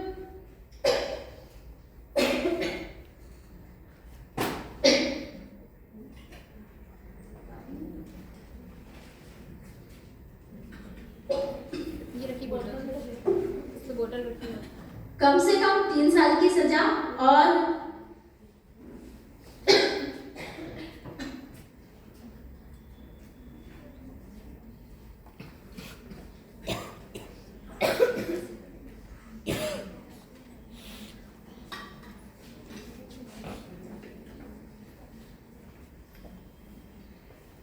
जो साहित्य बनाता है या वीडियो बनाता है उसको 3 साल की सजा और जो करवाता है उसको कम से कम 7 साल से लेकर फांसी तक की सजा होती है। अब ये तो हेल्पलाइन नंबरों के बारे में तो आपको जानकारी होगी कि यदि किसी बालक के विरुद्ध कोई अपराध होता है तो चाइल्ड हेल्पलाइन का नंबर आप सभी को मालूम होगा 1098 और महिला हेल्पलाइन का 1090। तो इस तरह से अब हमें सिर्फ पुलिस तो थाने भागने की जरूरत नहीं है या कहीं कोर्ट जाने की जरूरत नहीं है, हम इन हेल्पलाइंस का उपयोग करके भी अपनी जानकारी को गुप्त रखते हुए शिकायत कर सकते हैं। अब आपने सुना होगा FIR, हर अपराध होता है तो उसकी शिकायत कहाँ की जाती है? Police station. सब लोग पुलिस स्टेशन के नाम से डरते हैं, है ना? एक पुलिस हुआ, कोर्ट हुआ और एक डॉक्टर हुआ। डॉक्टर के पास तो जाना ही पड़ता है, लेकिन यदि अपराध हो जाता है तो कुछ लोग पुलिस के पास जाने से डरते हैं और उस अपराध को, उस अत्याचार को सहन करते रहते हैं क्योंकि उन्हें जानकारी नहीं होती। लेकिन FIR कर अगर हमारे विरुद्ध कोई अपराध हुआ है तो FIR कराना हमारा अधिकार है। अब अपन महिलाएं हैं, लड़कियां हैं, जैसे कोई घटना घटी, रोड पर कोई एक्सीडेंट हुआ, हमने देखा कि एक्सीडेंट हुआ, सामने वाली गाड़ी ने पला को टक्कर मारी या किसकी गलती थी, जो भी घटना घटित हुई या छेड़छाड़ हुई, XYZ कोई भी घटना हुई, वो हमने देखी, भले ही हमारे साथ नहीं हुई लेकिन हमने देखी। वहां पुलिस आई तो आसपास के लोगों को ही क्या करते हैं, गवाह बनाते हैं या जो जिसने देखा।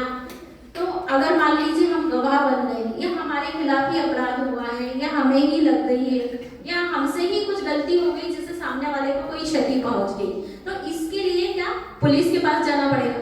अब अपन फरियादी हैं, अपने से कुछ हुआ तो हमें क्या करना होता है, पुलिस को घटना के बारे में बताना होता है कि ऐसे ऐसे घटना घटी। तो जब हमारे द्वारा घटना बताई जाती है तो पुलिस उस शिकायत को लेखबद्ध करती है, जिसे बोलते हैं प्रथम सूचना रिपोर्ट, है ना, उसे लिख लेती है। अब कंप्यूटर पे टाइप, पहले तो हाथ से लिखी जाती थी लेकिन अब टेक्नोलॉजी आ गई तो कंप्यूटर पे डायरेक्ट ऑनलाइन टाइप होती है। अब उसकी 4 प्रतियां निकाली जाती है, 4 प्रति निकाली जाती है और चारों पे जिसने सूचना दी है उसकी साइन करवाई जाती है। तो साइन करने के पहले हमें उसे पढ़ लेना चाहिए कि जैसा हमने बताया है पुलिस ने वैसा का वैसा लिखा है या नहीं, या उसमें कोई फेरबदल तो नहीं कर दिया। कभी कभी क्या होता है कि आरोपी को संरक्षण देने के लिए या उससे पैसे की साठगांठ करके उसको रिलीफ देने के लिए उसमें से पुलिस अपने अनुसार कुछ शब्दों का लोप कर देती है। अपन को तो समझ में नहीं आता, लेकिन अपन सिंपल भाषा तो समझ सकते हैं ना कि ये लाइन तो नहीं हटा दी, या हमने बोला कि उसने इस नंबर की गाड़ी ने टक्कर मारी तो ये नंबर तो नहीं बदल दिया, नंबर तो नहीं हटा दिया। तो हमें उसे ध्यानपूर्वक पढ़ना है और पढ़ने के बाद ही साइन करना है। ये तो समझ में आ गया कि FIR लिखवाना है, 4 पत्ती में साइन करना है, लेकिन पढ़ने के बाद अगर अपन को लग रहा है कि उसने कुछ अलग लिखा है तो हमें साइन नहीं करना है। विरोध करिए कि हमने तो ये बताया था और आपने ऐसा क्यों लिखा है या क्यों नहीं लिखा, तो हम साइन नहीं करेंगे। और जब वो नहीं सुनता तो उससे बड़ी रैंक के अधिकारी को आप शिकायत कर सकते हैं, तो आपकी FIR दोबारा लिखी जाएगी। अब एक होता है जैसे पुलिस के नाम से डरते, पुलिस ने बोला है कि आपको थाने आना है, तो अपन डर जाते हैं, अपन चल देते हैं। रात हो रही तो रात में चल देते हैं, दिन हो रहा तो दिन में चल देते हैं कि अगर हम नहीं जाएंगे तो पुलिस घर पे आ जाएगी या हमको ढूंढते हुए आ जाएगी। ऐसा नहीं है। 6 बजे के बाद अपन को थाने नहीं जाना है, चाहे पुलिस क्या कमिश्नर, पुलिस का बड़ा अधिकारी कमिश्नर भी बुलाए तो भी हमें 6 बजे के बाद थाने में उपस्थित नहीं होना चाहिए। ये महिलाओं के लिए विशेष अधिकार है, महिला और बच्चों के लिए। अब जैसे कि क्या होता है, किसी में गवाही देने जाना है तो ये तो ठीक है। अब हमको किसी में गवाही देना है, हमें थाने नहीं जाना है, तो हम पुलिस वाले को बोल सकते हैं कि आप हमारे घर आइए और हमारे बयान रिकॉर्ड कीजिए या लेखबद्ध कीजिए। ठीक है, ये अधिकार हमें मालूम होना चाहिए, क्योंकि वरना पुलिस के नाम से हम डर जाते हैं और जैसा जैसा वो बोलते हैं वो हमें सही लॉ नहीं सिखाते, वो तो सिर्फ उनका पावर बताते हैं। आई बात समझ में? अब इस प्रकार से हमें एक तो 6 बजे के बाद नहीं जाना है। अगर अपने बयान है तो आप पुलिस वाले को बोलिए कि हमारे घर पे या जो भी जहाँ पर हम सुविधाजनक समझें वहाँ पर आकर हमारे बयान ले लें। तो ये तो होगी FIR के विषय में। अब चूंकि हम लोग जिला विधिक सेवा प्राधिकरण के पैनल लॉयर्स भी है, तो थोड़ी सी संक्षिप्त जानकारी उसके बारे में मैं देना चाहूंगी।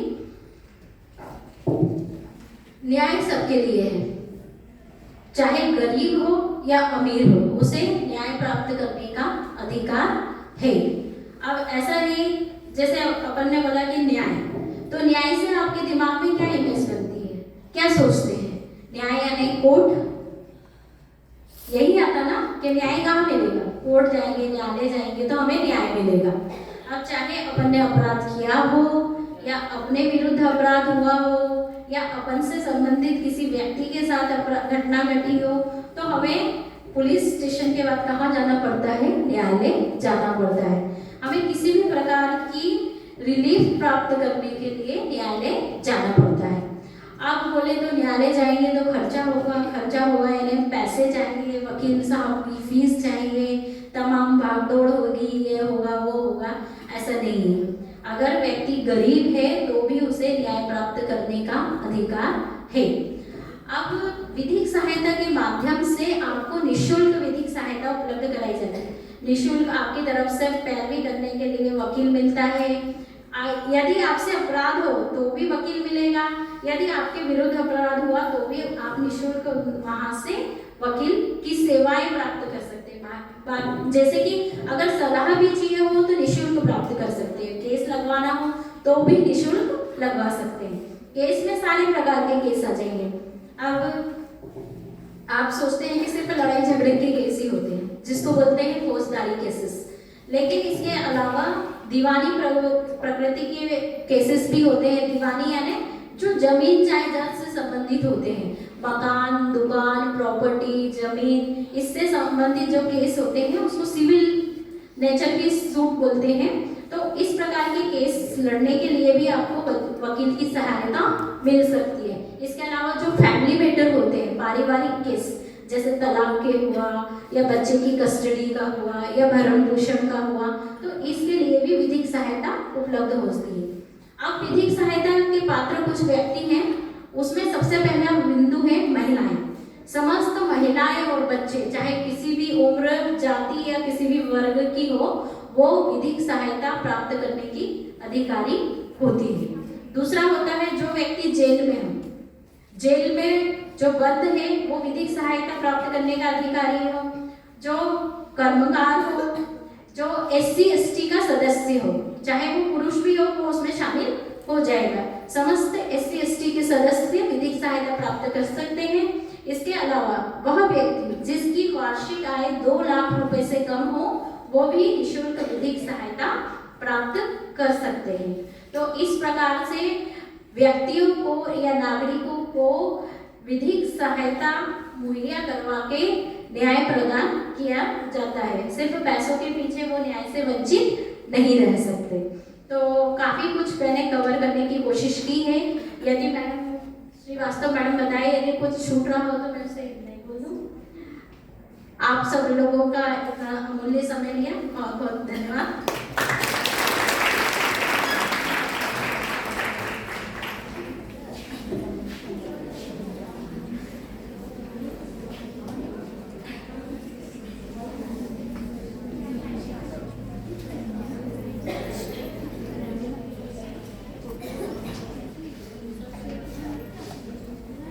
शिक्षा के मंदिर MLB गर्ल्स PG कॉलेज में सेफ सिटी प्रोजेक्ट टीम के समस्त सदस्यों का अभिनंदन।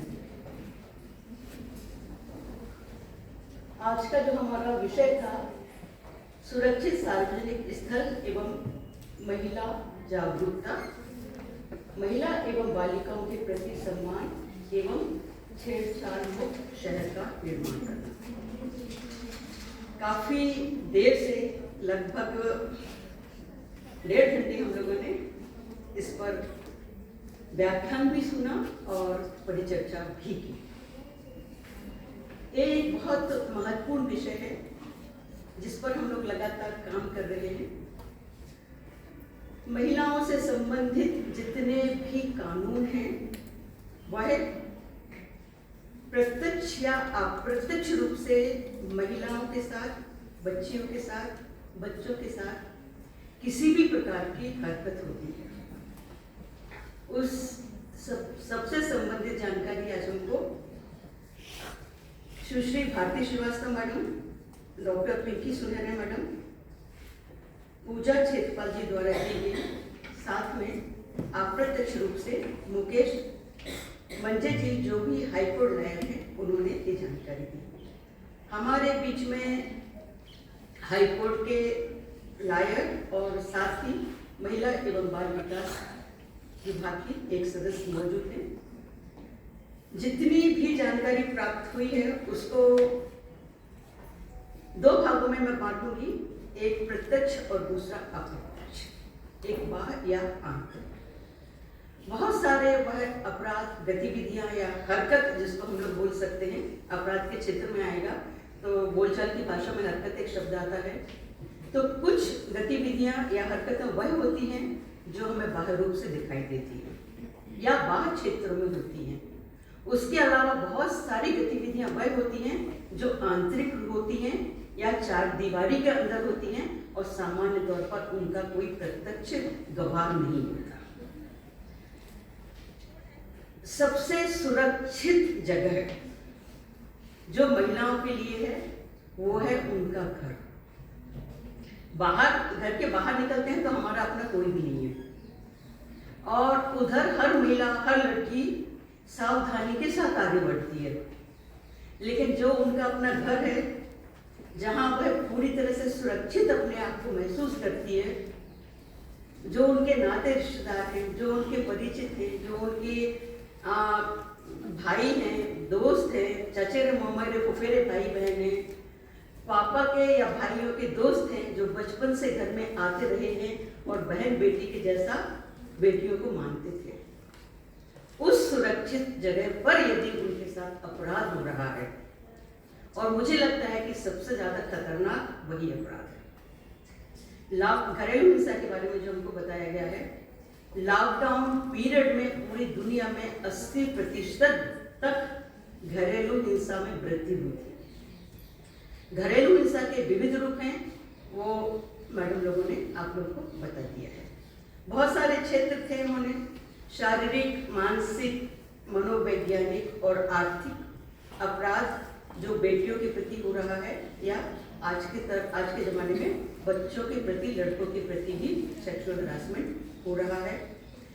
संविधान के द्वारा किस तरह से मूल अधिकार हमको दिए गए हैं, उन अधिकारों की जानकारी होना आपके लिए बहुत जरूरी था और उसके प्रति सचेत भी।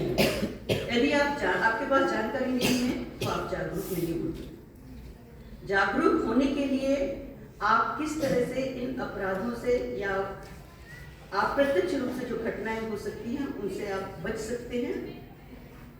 संविधान, बाल विवाह, घरेलू हिंसा, दहेज, शिक्षा, बेटी बचाओ बेटी पढ़ाओ, मॉलिस्टिक, जेंडर भेदभाव, पॉक्सो एक्ट, बाल श्रम, बाल विवाह और बाल विवाह को शून्य कैसे घोषित किया जाता है, इससे संबंधित कार्यस्थल